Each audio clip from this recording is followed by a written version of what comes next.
好，今天呢，我们来聊一聊群里朋友提到的一个话题，也就是说聊聊报税和财务规划的问题。因为呢，我们都知道规划金钱就是规划你的人生自由度。那么去年我自己报税获得的退税是55935，我们来聊一聊为什么你值得学习报税。那么我在过去的10几年都是自己报税的，可以看到联邦税、加州税，刚开始报税的时候要花好多的时间学习很多的资料，但是呢效率越来越高。如果问我值不值得，我报一次税大概要花20个小时，可能一个周末甚至时间都不够2、3天的时间。但是呢从退税的角度上来说，花20个小时的时间，每个小时可能折合2700多块钱，肯定是值得的。曾经也花每个小时450美元的律师费来去学习相关的税务和法律知识，这贵不贵？每个小时就450，只是跟他打电话非常贵。但是我们想一想，你在大学一个学期几万块，你平均每修的1堂课的成本就在几千到1万块钱。所以从这个角度我发现，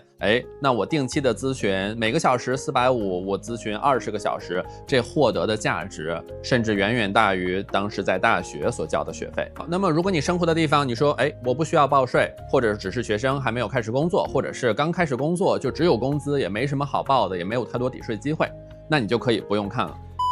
但是呢，如果你决定留下来学习一下如何让金钱为自己服务，以及有哪些税务的工具，也许你现在还没有，但是当你了解到这些工具，你就可以对未来的副业进行规划，获得这些工具，以及有哪些副业是适合的。我们也会聊一聊财富的衡量标准并不仅仅是金钱的数字，而是体现在你的人生的选择的宽度。我们也会聊到这些底层思维，这些底层思维是真正会为你带来财富和快乐的，所以值得你听到最后。首先我们说为什么值得你来学习自己报税。巴菲特就说，最好的投资永远是把金钱和时间投资在你自己身上。我们要做一个终身学习者，学习不仅仅可以在大学里进行，你也可以在世界的任何一个角落学习，而世界中的每一个人都可以成为我们的老师。我们可以在业界进行学习，同样的，我们住一个青旅，我花了9.5块住了青旅，遇到了 Claudia， 从她的身上教给了我非常多的智慧。那很多朋友都是科技圈的，科技圈的人的特点就是收入非常高，但是呢会发现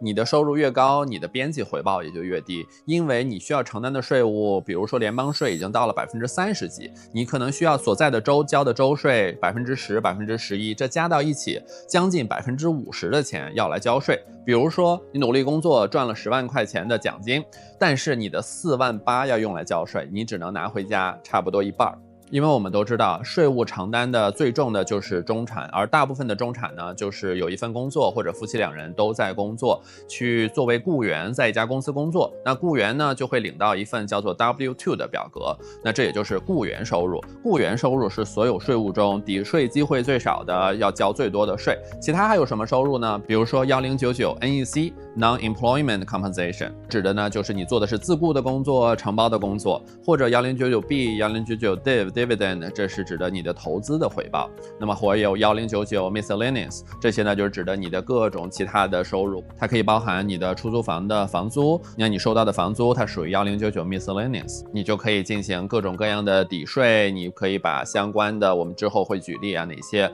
生活中的成本，哪些经营的成本可以用来抵税。那同样的 1099B、1099 Div 也分短期的投资回报、长期投资回报，它的扣税的比例也是不一样的。还有很多其他的1099RSK， 但这些不是很常见，我们可以之后再说。那么如果你找人报税呢，如果你报税情况比较简单，你可能就只需要支付100-200块钱。那其实呢你自己去报这种非常简单的把工资表 W2 放到报税的工具上，你也许只需要花1-2个小时的时间，所以也值得这100-200。如果你的税务情况更复杂，你的报税的成本可能至少是在5000到1万甚至更高，那这样你也可以去考虑是不是值得学习报税的方式，这样你未来就可以去省掉这笔钱。而且最终的目的并不是为了省掉报税的钱，你会发现你获取的知识在学习的过程中，这些知识的价值本身就是最高的，因为这些知识可以帮你未来更好的去规划你有哪些副业，你要做哪些投资，未来帮助你做更好的投资决定，可以规划自己的投资组合。金钱成本之后我们再说时间成本。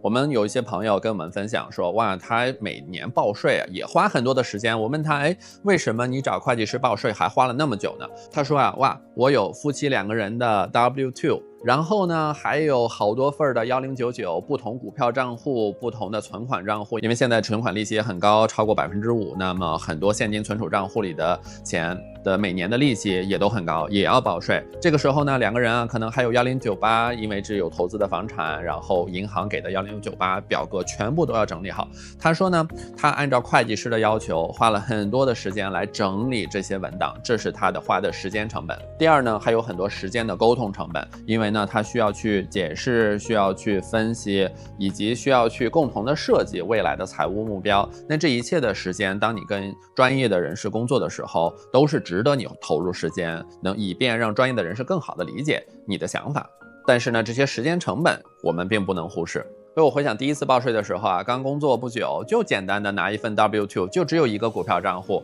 依然研究了一整个周末，究竟是原来是这么回事，有这些税表，用这些软件。但是呢，在我第2年、第3年的时候，逐渐的时间就变成了1天甚至半天就把税报完了。再之后，随着投资类型的复杂，投资账户的增加，投资类型更多元化，可能呢花的时间慢慢又多了，但是呢随着熟练程度的提升，时间又下降了，就是这么一种波浪性的状态。但是5年10年过去，你会发现你脑中所具备的知识越来越多，你可以想到的税务工具也越来越多，它会帮助你做更好的投资决定，你报税的效率也是会越来越高的。当我们说到要自己报税，洛洛就问我，如果是 Trump 他是地产大亨，要不要自己报税呢？我就思考，首先第一，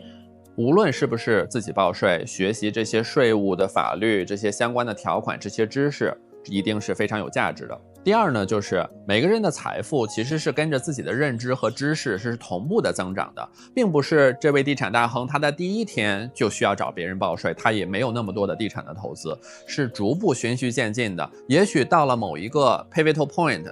这个时候会找专业的团队来去做会计，来去做审计，来去报税。但是呢，在到达这个转折点之前，是值得自己去学习的。自己学习还有一个重要的作用，就是当你去雇佣一个专业的团队，你的报税经理人的时候，去给他们设计有效的 incentive structure， 也就是他们的激励的机制。举个例子，你是给他们一个所谓的 flat fee， 就是报税的工作给这么一笔钱是固定的。这个时候呢，就会遇到 principal agent problem， 也就是说呢，你的经理人也许没有办法为你的最好的利益去服务。比如说，当他拿的是固定的工资，那他为什么要想方设法的获得更多的退税，还可能冒着更多的风险，被审计的风险？那如果你设计的激励机制是退的税越多，你拿的奖金越多，这个时候依然有可能经理人会去冒更大的风险，去获得更多的今年的退税，为的是今年拿更多的奖金。也许以后被查了，也许查了也不是他的事儿了。那么这个时候呢，依然会出现这个 principal agent problem。如何去找到这个风险的平衡点呢？那这个时候就是要求我们自己要去学习。所以啊，我们就开玩笑说，你想懂王肯定是很懂的。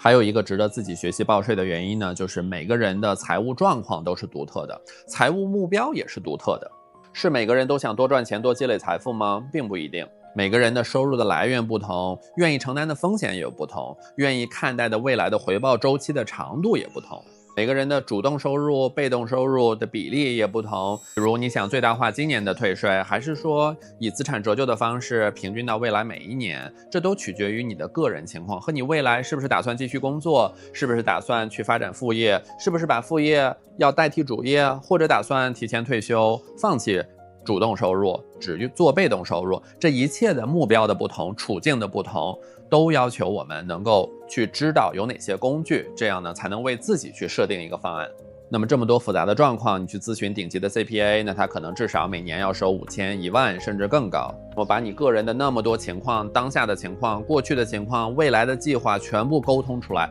也有很高的时间成本。那么讲到报税呢，我们一定会讲 audit 被审计的风险。那么在讲审计风险之前呢，我们可以先分享一些底层逻辑。所以现在是哲学时间，我们说钱与水最接近道。分享我之前读过的一本兵法哲学书，它叫 Dokudo 独行道。独行道的作者是日本战国末期的一位武术家，他叫宫本武藏。他在临去世之前的1个星期写下了独行道。那么这独行道呢很简短，包含了他人生的21条信条。我当时啊看了这本书的几个简介，就非常想要去学它。可是呢，虽然我和露露一起真的共同在家学过一点点日文，仅限于去日本的时候在餐馆可以点餐的水平，我们知道的只知道乌冬、ramen、gyutan 牛舌、sashimi、tempura、yakitori、kontatsu，我们只知道菜单上的日文，所以我没有办法去读独行道的原著。那么我也只找到了英文的版本，其中有几条信条我非常有共鸣。Accept everything as it is， 世间所有万物都可以去用它原本的方式去接受它，以及 detach from your desire your whole life， 你的整个生命，你的整个人生都应该想方设法的去与你的欲望分离，不要被欲望控制。还说到 never be jealous， 永远不要嫉妒。Resentment and complaint are not appropriate for oneself or others。 仇恨与抱怨对自己和其他人都是永远不合适的。Do not hold on possessions you no longer need。 在我们人生的旅途中啊，我们拾起的东西越来越多，但不要把它们都留在手里。当你发现不需要的时候，就去断舍离。那么说回跟报税相关的一条信条，当时给我很大的启发就是 Your particular skill set is not as important as living in a strategic manner。 你学了很多的技能，学到很多的知识，这完全相比于一件事都不重要，那就是有策略的生活。独行道的作者宫本武藏在他的一本策略书叫《五伦之书》中有具体展开讲，为什么我们不能专注于锻炼自己的剑法或者某一项技能。对于武士来说啊，剑法非常重要，但他说你永远不应该有一个最擅长的武器。这个最擅长的武器对于我们来说，可能就是你的一份领工资的工作，你的一个编程语言。当你把一个技能认为是你最擅长最喜欢的技能的时候，你的技能如果在某一个环境里面无法使用，你就会觉得害怕，你就不敢去接近这个环境。第二，如果你只擅长一个工具一把剑，这个时候你就谈不上任何的战术以及战略，因为你只有一把武器，对方的所处的环境，对方的敌人当时的状态，如果要求你使用另外的方式去接近，另外的方式来解决问题，你手上只有一个工具，你如谈何战术，谈何战略呢？所以他就说 When you rely on one weapon, you cannot embrace strategy。 在我们生活中也是一样，如果你家庭的收入只来源于一个地方，你就无法谈策略，因为那是你手中唯一的一把剑。当我充分地掌握了更多的工具的时候，我会发现我在游戏里更有效了。那同样的，我发现我学习了更多的税务知识以后，我在商业上，在投资上也更有效了。那么这位作者宫本武藏的五环之书和孙子的孙子兵法有非常多的相同之处，他们虽然也讲了战术战略，但是核心的底层逻辑，孙子兵法就说是不战，因为孙子兵法里就强调了战略和远见，主张在战斗之前要充分的考虑和计划，使得呢还没开战就已经分了胜负。因为胜利啊，并不非是一时这一场战役的胜利，而是在于长久的稳定和繁荣。所以最高级的战法就是不战而取胜。这两本兵法呀，都提到了战役的关键在于智慧，要超越单纯的用武力去对抗，更多的是依赖智慧、策略，还有适时的行动。这个适时的行动啊，就体现了灵活性、学习环境以及体现出军队的灵活性。就像孙子兵法里写的，兵行象水，水利万物而不争。夫兵行象水，水之行必高而趋下，兵之行必实而击虚。水因地而制流，兵因敌而制胜。故兵无常势，水无常形，能因敌变化而取胜者，谓之神。当你充分地学习了周围的环境，你就能制定出适合你的策略。财富上也是一样，去学习你周围的财务环境、你的税务环境，这时候你才能制定出策略来。另外一本群里的朋友推荐的书《有限游戏和无限游戏》里面有类似的观点，就说到游戏的目标并不是为了一时的胜与负，而是为了像孙子兵法所说的不战，让游戏无限的延存下去。同样，无限游戏思维也提到了灵活变化的重要性，因为你所处的游戏规则会随着参与者的进来，会随着外界环境的变化，规则会不断的调整。如果你玩的是无限游戏，你就需要不断的去适应和学习周围的环境的变化。这个时候呢，实现万物可以非我所有，但可以为我所用。无论是孙子口中的地形地貌为你所用，还是这些税务工具，都可以为你所用。另外分享的一个底层逻辑，也是 Elon Musk 提到的 Principal Agent Problem。什么是 agent？ 比如大家常听的就是地产经纪人 agent。我们有非常多的朋友做地产的 agent， 他帮助很多人在选房，特别是初次购房，在选房规避一些风险，不要掉到各种坑里的，以及完成整个繁琐的交易流程中，都给了非常多的帮助。我在第一次买房的时候也使用了经纪人，非常感谢他带给我的帮助。但是呢，从投资人的角度上说，随着我转变成了投资人的视角去投资地产，这个时候我就开始自己去学习。在大部分的地方，经纪人会获得房屋地产成交价的 2.5% 作为佣金，也就是说，如果成交价是100万，这时候经纪人会获得25000的佣金。Principal Agent Problem 指的就是Principal 也就是股东或者买房子的人跟 Agent 经理人的利益是不完全一致的。比如说从价格上来说 ，Principal 买房的人想的是买到更低的价格，而经理人的佣金是按照百分比计算的，这个时候就可能会出现，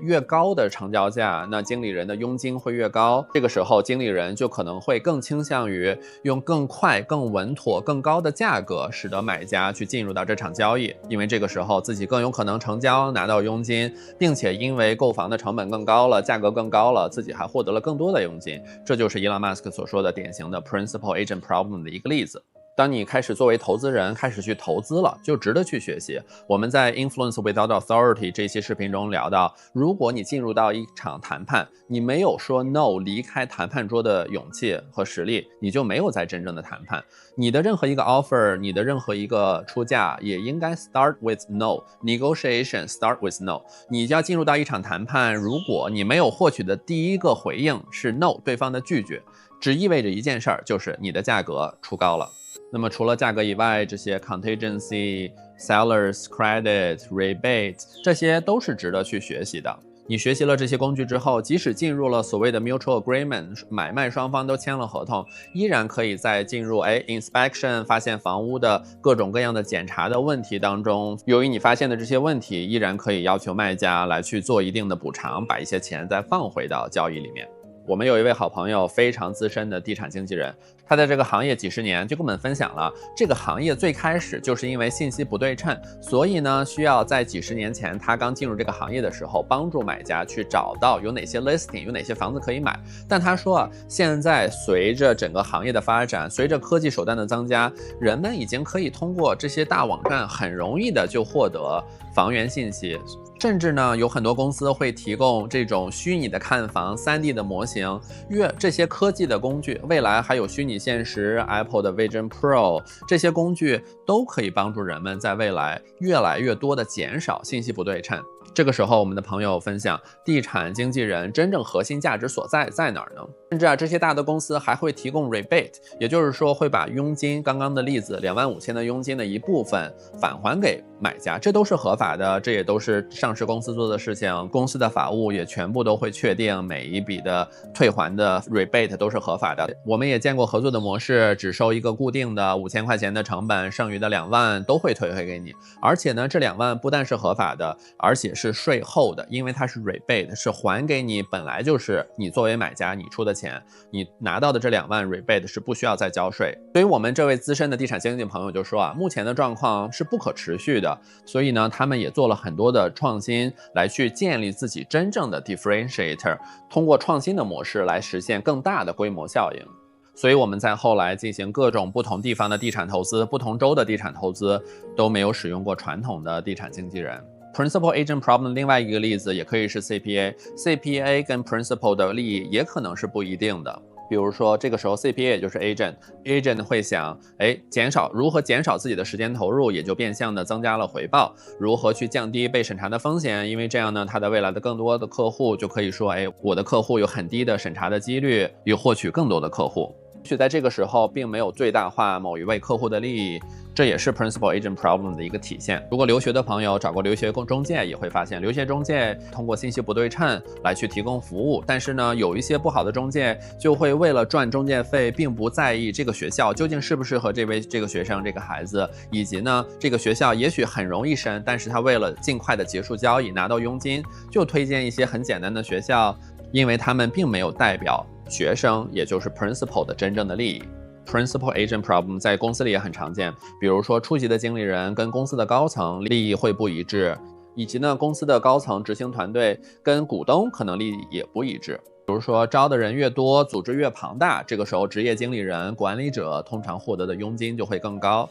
那这个时候管理者就会更多的去扩大组织的规模。这在非常有名的一个访谈叫 Lex Clip Interview， 他有一期访谈啊，就聊到了 Elon Musk's chaotic mind is not a bug but a feature， 就是说啊，有的时候 Elon Musk 的一些思想它并不是不好的，反而是一个功能。他就举了一个例子，那么我们画一条线 ，Y 轴是生产力 ，Y 轴越高，生产力越高。X 轴就是 order， 也就是说呢，多有秩性、秩序。在原点的时候完全没有秩序，然后呢，生产力也是最低。但是呢，随着往 X 轴走，X 轴走的越多，秩序越多，这个时候啊，生产力就提升了。但是注意，这条生产力曲线是一个抛物线，当过了一个点以后，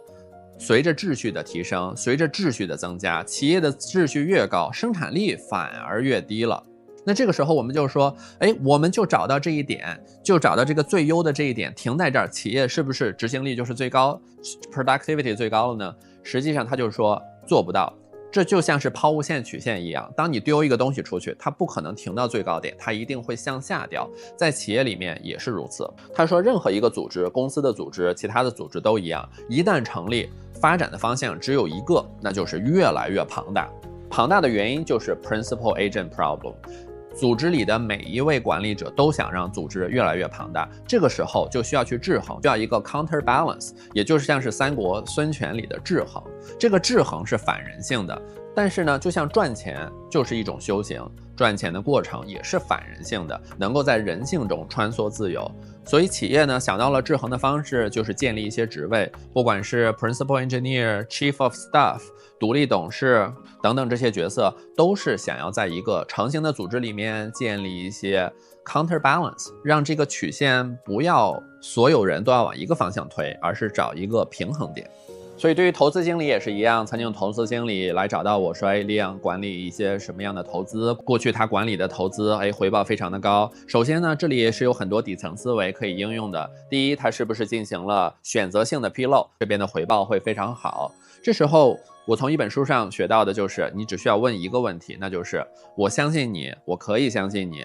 我可以把我的财务的状况，我可以把去年的报税的单一起拿出来，我们共同来商计。但是出于共同的信任，我也希望可以看到你的报税单。在这个时候啊，这本书里就说呀，很多投资经理是不敢给他看的，可能这投资经理一年才只赚很少的钱，对于他所要管理的财富都只是一小部分，那么他如何放心把自己的财富交给这些人管理呢？很多时候这样的管理也都是一种对于投资经理旱涝保收的过程，也就是说，不论是赚钱了，投资经理会分得更多的分红，但是呢，如果不赚钱，投资经理依然可以收一定量，比如1%的管理费。这个时候对于投资人来说，对于 principal 来说，也就是赚钱了，分一部分奖金给管理人，这没有问题，也非常好。但是如果赔钱了，全部赔的都是赔的自己的钱。那这么说还能不能跟经理人跟 agent 合作呢？肯定是能的，但需要你自己可以掌握知识，掌握这些技能，为的是更好的监督和评估你的 agent 对你带来的回报。无论你的 agent 是 CPA 是地产经纪人还是投资经理，你都可以更好的去评估他们工作的绩效，同时你还可以设计一个更有效的所谓的 incentive structure， 也就是说呢，你可以设计一个激励机制，使得你的经理人比如说买房子，比起目标价格越低，他获得的佣金不是越少了，而是因为还价了，因为低了，他可以获得更多的佣金，这个时候利益就一致了。所以呢，当你能像公司的一位独立董事或者 Chief of Staff， 虽然不直接管人，但是你直接向高层汇报，代表了 Principal 股东的利益，你就更好的去监督和评估，以及与经理人去合作，实现共赢。避免了相反的情况，也就是 agent 负责收购一笔资产的经理，他的收购资产价格越高，他获得佣金越多，这个时候那很难保证你获取的资产是一个有效的好的资产。那么也就是说回来，获取这些知识是为了更好的实现共赢。去拿瓶水回来接着聊，都已经日落了。那么就说到，在你真正的掌握了策略之后，你就可以把策略应用在生活当中。如果两个人不使用策略，都是做 W2 的工作，使劲的加班加点的获得更高的收入，这就像是用战术上的忙碌来掩盖战略上的失误。比如说以地产举例，如果只有一个人是 W2 的工作，另外一个人可以做地产经纪，可以做职业的地产投资者，随着你5年、10年之后，你的投资越来越多，这时候啊，你就会花更多的时间来去管理你的这种各种投资，来甚至经营一些比如度假的地产。这个时候你可能会拥有长租、短租，既有度假的房产，也有长期的出租，有 residential， 有居住房产，也有商业应用的房产。这个时候呢，你就可以通过地产上的投资来去抵税。比如说在地产，每一年你的房产的地以外的部分，也就是房子那部分，是会按照27.5年的时间去进行 depreciation， 也就是折旧。抛开地的成本来说，这栋房子假设是100万，那么每一年它就会 depreciate 27.5%。那么这几万块钱呢，就可以去抵掉你的出租或者其他方式获得的地产的收益。首先收益这部分就不用交税了。那么如果你除了抵掉了这部分的收益，还有更大的损失，也就是这些折旧更多，这个时候呢，你甚至还可以抵掉配旅另外一边的 W2 所交的税。这个时候就实现了用经营上的损失来去抵主动工作所获得的回报。注意啊，这个损失不是真的损失。如果你真的去做不好的商业的决定，让公司亏钱，你一手亏一手赚，那是没有意义的。这是纸面上的亏，你的房子并没有变坏，这个亏损只是纸面上的折旧，你的地产很可能还升值了，但你可以使用账面的损失来去抵掉当下所交的税，这就是一个工具。我们说避税并不是逃税，是完全合法的。那避的这些税意味着什么呢？意味着你在卖这栋房子的时候，就要把你之前通过出租所抵掉的所有的折旧一笔的要交回去。那这时候又有什么工具呢？地产的朋友非常熟悉的就是1031 exchange 1031的交换，也就是说你通过在出卖你的经营性地产的时候呢，你通过填这个表来去延缓补这些税的时间。也就是说，你可以把之前滚得很大的一个雪球，并不是卖的那一刻要把之前欠的税都补上，而是把它全部带到下一个房产里。这个时候呢，雪球就会滚得越来越大，使得呢前面折旧抵滞后的这些税始终在滚雪球的过程中都没有交。当然要使用1031也有很多限制，你需要在出售你的投资性房产的45天之内找到你的一个目标收购的资产，并且在180天以内完成交易，这样你还可以把之前没有交的这部分的税不断的去转移到下一个资产，转移到下一个资产。那你会想，最终又到哪儿了呢？最终呢，我们群里的朋友啊分享了 buy borrow die， 也就是说呀，最终那一刻，当你死去的那一刻，你名下有很多资产都是过去抵税，一直在抵税。在不断抵税的过程中呢，你手上也就有更多的灵活的资金可以放到新的投资里面，你的雪球也越滚越大。你从100万已经滚到了1000万那么大，这时候啊，这1000万里可能有900万都已经是你的 capital gain， 也就是说你应该交税的部分。但这时候又有一个 bug， 当你要把这1000万的资产，其中有900万都是收益啊，要去给你的孩子继承的时候，你的孩子所获得这1000万的 cost basis， 也就是成本价，突然就会 reset 到回1000万。也就是说呢，你的孩子直接就拿到了他税后的这1000万，他不需要再交税了。也就是我们群里朋友分享的 buy borrow die， 也就收购资产加杠杆，最后去世。那么整个过程呢是没有交税的。当然我们要追求给孩子这么多钱吗？我个人认为是完全没有必要，甚至没有意义的。我们等下会分享为什么不应该给孩子留这么多钱。还有很多朋友做其他的副业，你做副业的时候，只要跟副业相关的支出都是可以抵税的。比如说你开的车的燃油、保险、维护全部都可以抵税。甚至啊，在 Tesla 出来的时候，还有很多有 business 的朋友会专门买台特斯拉，全部都可以用来抵税。为什么呢？因为特斯拉的 Model X 呢，它是非常重的一台车，超过了6000磅，因为它里面都是电池，同时又是一台越野车、4驱车。这个时候超过6000磅可以作为经营性商用车辆，而使用商用车辆呢，有一个 Section 179加速折旧的规定。也就是说，对于这些重型车辆，你不需要按照未来多少年的一个逐渐的 depreciation 来折旧，每年只折旧一部分，它在这一年就可以抵掉它所有的价值。也就是比如说10几万买的这台车，它就会抵掉你10几万的经营的收入，这一部分的收入就不需要再交税了。有个重要的前提，这台车一定是全部要用于商用。如果你只用一半，你就只能抵掉这台车一半的价值。这个时候呢，又有朋友这样做了，我在11月的时候买车，我确定12月全部用于商用，有充分的历史记录表格来去记录这台车究竟在哪一天用到什么地方，所有的12月使用全部是商用。那么就在这一年12个月用了1个月，就抵掉了这台车所有的价值，成为了抵税的工具。那在后一年就可以换一种方式使用了。那么除了车以外，旅行、酒店、飞机，你的餐饮费用的50%，如果你在家里面办公，你家里的办公室也可以抵税。你的电脑设备相关的对自己教育获得提升的支出，全部都可以用来抵税。甚至是你还可以雇佣你的孩子来进行抵税。这个雇佣不是说是非法雇佣儿童，是完全合法的。你可以让你的孩子，你比如说有地产项目，你可以让你孩子画一幅画来去作为宣传单。你甚至可以让你的孩子，画一幅画。我就问 ChatGPT， 他们是怎么通过让孩子画画做网站，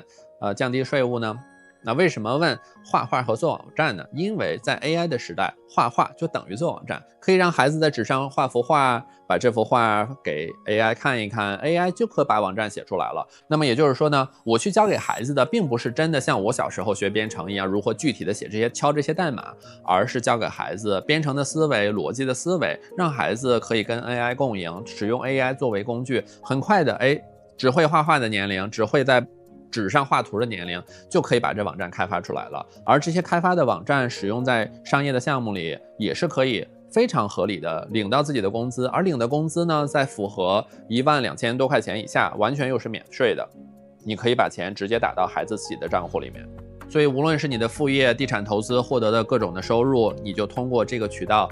又把钱支出出去了，那么真的剩的要交税的部分就可以越来越少。当然这里要提醒的就是，所有抵税的项目都要跟你所经营的副业、你的投资是直接相关，并且有所有的历史记录作为存档，以被审计的时候、审查的时候所需要拿出来做参考。那所以我们说避税不是逃税，如果你需要专业的人员支持，你需要专业的人员咨询，这些钱就像之前分享的，我会非常开心的付每个小时450去进行咨询去学习，这笔学费是花得非常的值，所以我现在才可以毕业跟大家分享。并且呢，税务也是不断的变化，也非常复杂，这也是为什么你值得去跟专业的人士去交一些学费去学习。好，看到这里，如果你发现，我今年实在是没有什么可以抵税的工具，这个时候你就已经成功了。因为第一，你可以开始学习报税，你的简单的税务状况W2 收入很快就可以完成报税，就像我一样，刚开始虽然花1个周末的时间，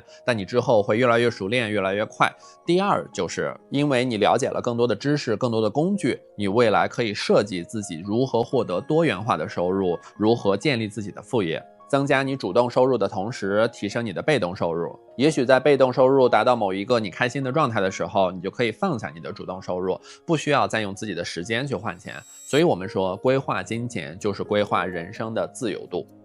最后说到我为什么觉得不应该给孩子钱啊？我们首先说，给孩子最好的就是思维方式，思维方式好于资产，资产又好于钱，因为我们不想剥夺孩子跟着自己的好奇心、自己的内驱力、自己的热情所在所去成长中获得的快乐和成就感。很多时候，如果不经意间给了孩子一笔现金，孩子这时候就会觉得我的一切的努力，我努力工作获得的奖金，这时候比起家里的一大笔钱来说，都变得没有意义了。一个孩子如果失去了他的人生的意义感，这时候他会是非常的不快乐的。所以我们想，孩子就像是一艘船，我们建船的目的并不是把它留在家里的这个安全的温馨的港湾，而是让这艘船可以勇敢的去探索整个世界、整个海洋。那家庭呢，永远是这艘船的温馨的港湾，他在探索的时候遇到任何风浪、遇到困难，想着家里有一个温馨的港湾的时候，也许他就克服了困难，也许他就去到了人们不曾去过的地方，探索到了人们从来没有探索过的地方。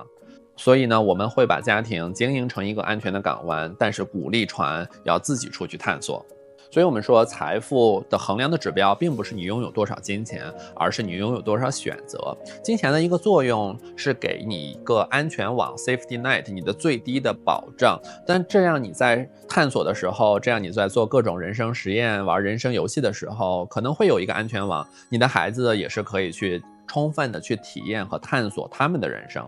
就像我们在环球旅行之前分享的这期视频，为什么我们要开始踏上这段旅程，就是因为我们认为人生有2个账本，财富账本和体验账本，这2个账本都挺重要的。年老的时候，我会相信我自己更愿意翻看的是我人生的体验的账本。所以呢，我们学习税务、积累财富，并不是把钱积累了越来越多，这样没有什么意义。当我们死去的时候，所有的钱财、所有的身外之物，我们都不会带走，它也没有什么意义。所以非常值得拿出一部分的金钱，最重要的是时间来去获得更多的体验，而很多时候体验并不会很贵。比如说我们在摩洛哥遇到大家很喜欢的这位嘉宾 Claudia 的青年旅馆，那个青年旅馆一晚上只需要9.5美元，9.5美元睡觉加上还包早餐，非常漂亮的一个 Riad。我们很喜欢这个传统的摩洛哥风格的环境，所以说很多时候并不需要那么多的钱。如果你在积累财富的过程中发现自己的选择没有随着财富的增加变多，而反而变得越来越少了，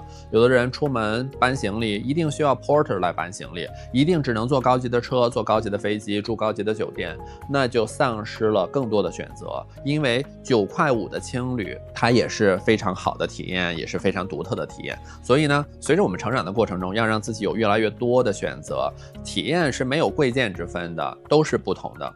好，那么如果此刻的你生活在并不需要报税的地方，或者还没有到需要报税的年龄，也觉得获取了一些知识，获取了一些智慧，产生了一些共鸣，或者也有启发，可以在评论区告诉我。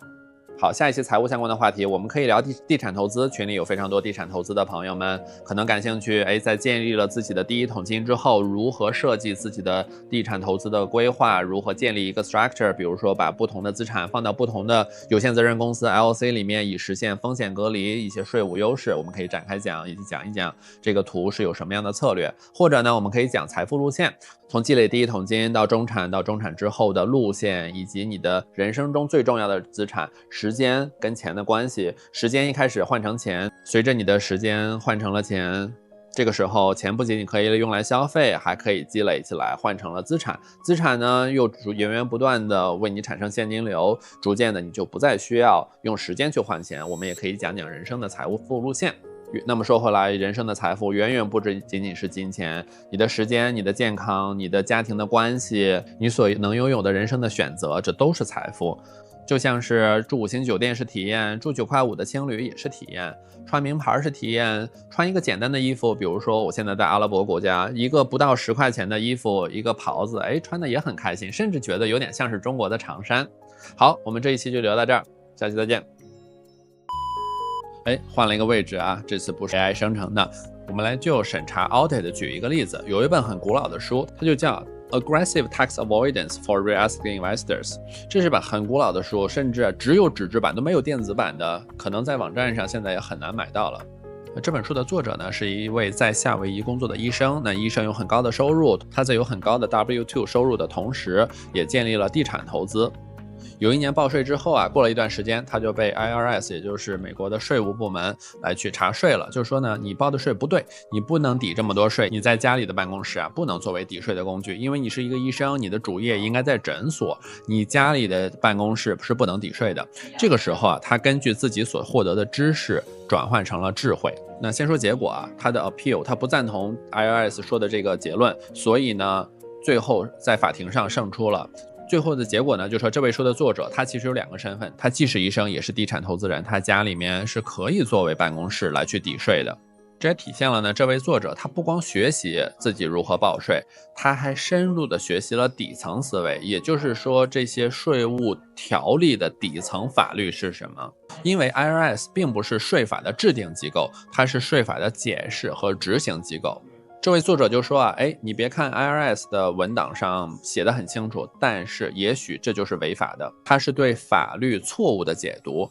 因为税法是由国会制定的。虽然 IRS 在税法的解释和执行上扮演着非常关键的角色，但是它也可能出错。那这个时候呢，这本书的作者通过自己学习了底层思维，不光维护了自己的利益，还帮助 IRS 去调整了对税法的解读，修正了这些不准确的文件，也造福了之后的很多人，这就是很有意义的一件事情。